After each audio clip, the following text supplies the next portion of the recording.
When journal entries are processed to capture or record transactions, they are categorized in the T accounts and the general ledger.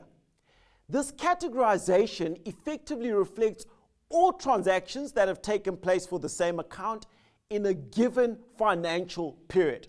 So let's build on our earlier example and see how these journals would be reflected in the T accounts and the general ledger.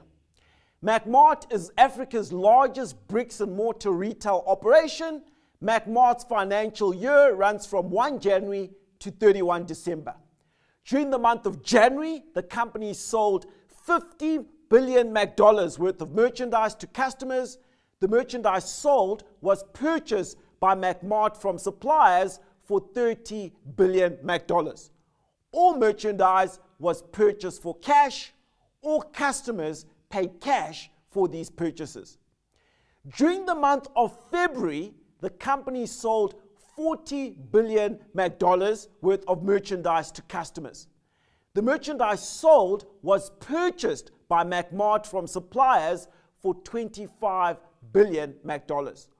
All merchandise was purchased for cash. All customers paid cash for these purchases. These transactions would be reflected in the T accounts and general ledger of Macmart as follows.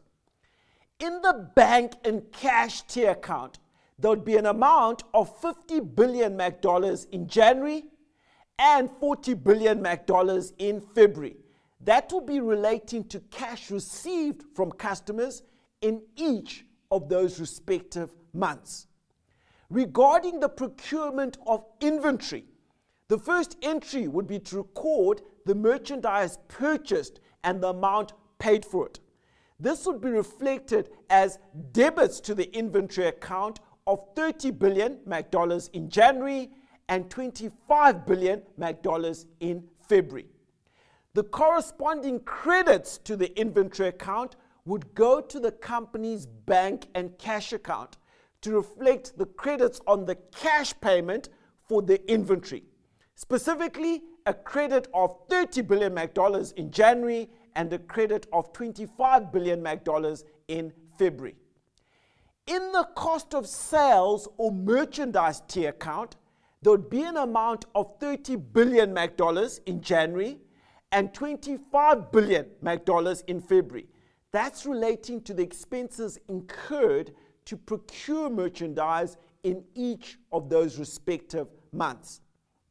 And finally, to reflect inventory held at the end of February, the inventory T account would show that all the inventory purchased had been sold and the cost of sales updated accordingly, resulting in a zero balance in the inventory T account at the end of February.